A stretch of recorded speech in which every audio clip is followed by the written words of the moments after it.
If you're going to be playing in the upcoming BT13 Ultimate Cup format, then this video will be perfect for you.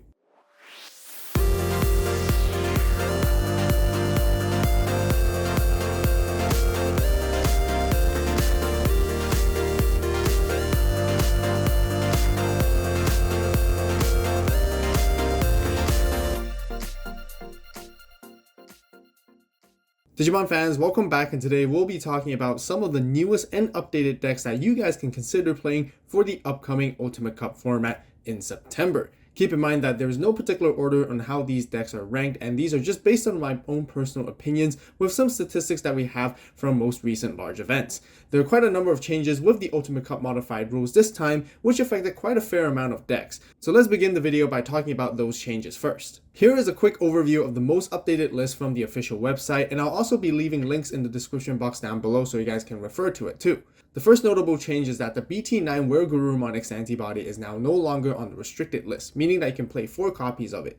This adjustment doesn't necessarily mean that Metal Garurumon is making a comeback, and that is because the promo WereGarurumon P008 is still currently limited to 1 for the regular ban list, meaning that it is still effective for the Ultimate Cup in particular. The first new card to come on the list is actually AVAULT, and is intended to nerf MirageGaogamon. MirageGaogamon and ChaosDramon was known to be one of the strongest decks from the past few Ultimate Cup events, because it is incredibly difficult to overcome once it has set up its ultimate big stack combo.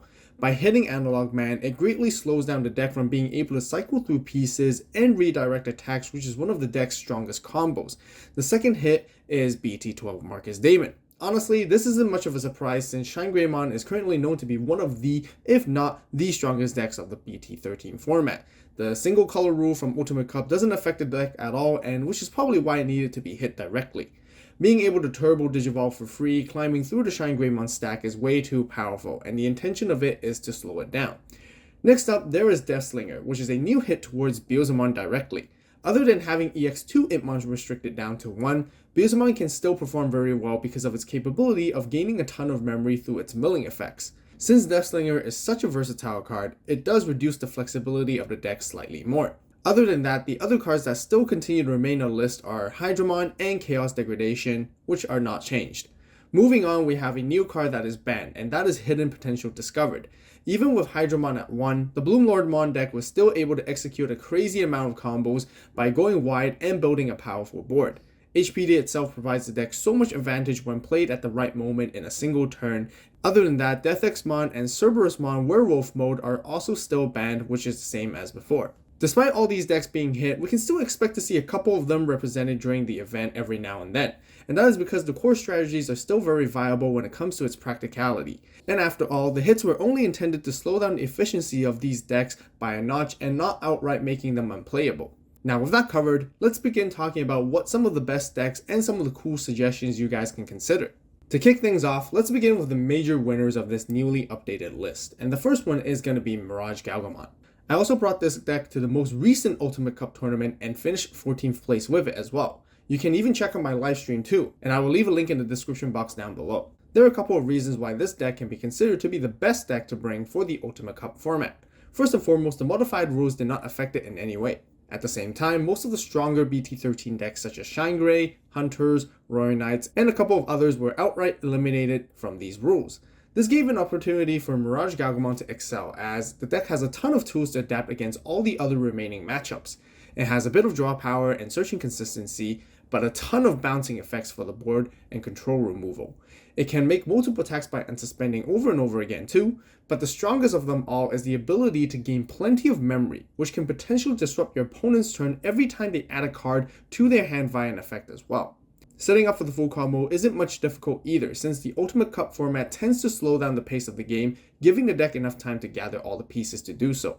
Here's my very own deck list with what I am currently running. Speaking of deck lists, did you know that I've already posted all these decks that I will be covering in this particular video on the AVAULT Club membership already? If you want to see early exclusive lists before all my videos, then be sure to join right now by clicking on the join button or the link in the top right iCard, and I greatly appreciate the support from all of you. Next up, there is another blue deck that continues to show consistent results across multiple Ultimate Cup format tournaments, where we have Blue Flare.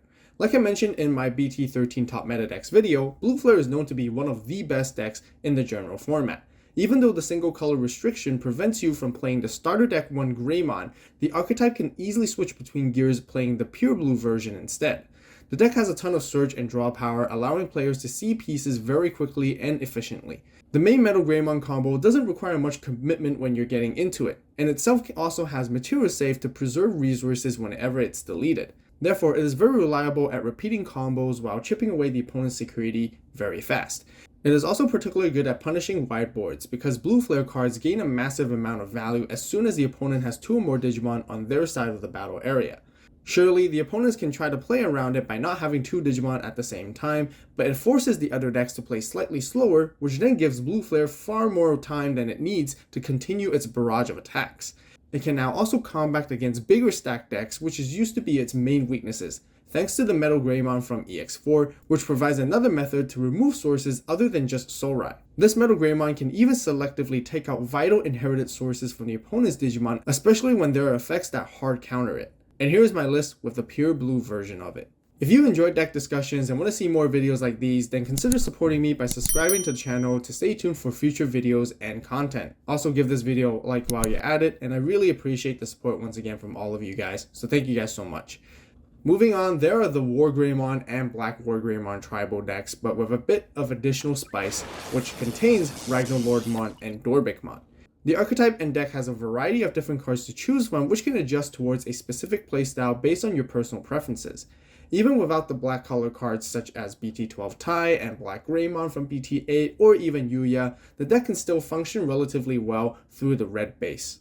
Because the archetype lost some of its control elements, the priority now becomes building towards a super strong stack for aggressive plays instead. And then the secondary condition is to buy enough time to gather the rest of the pieces to go for the game-ending combo with RagnaLoardmon.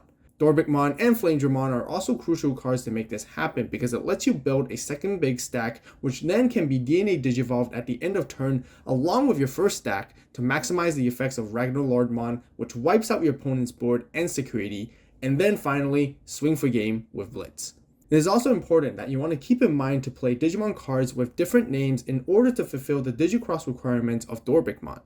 Therefore, searching and drawing as many cards as possible is one of the deck's main goals throughout the entire game plan. That is also why the build contains a larger ratio when it comes to the level 6s and top end. The deck has a very straightforward game plan, making it fairly easy to pick up and play alongside having one of the most epic ways to win games because of RagnaLoardmon.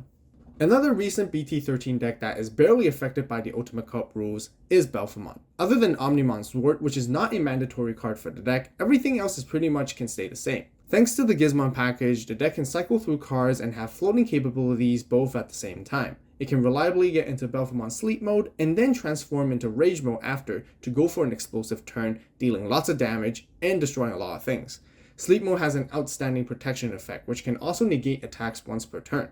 It is exceptional at controlling the board during the later stages of the game, and not many decks have easy counters against it. The only reason why it hasn't performed as well as I expected it to be is simply because MirageGaogamon and Blue Flare are simply just too fast.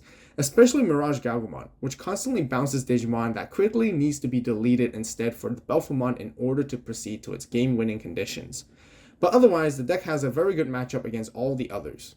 Another purple deck that we could see play in Ultimate Cup is Ravemon. Although the deck hasn't shown much presence, I feel that it has potential in doing well. Ravemon received a whole Digivolution line of support and its burst mode form from BT13, making its core strategy even more consistent than it was from EX4.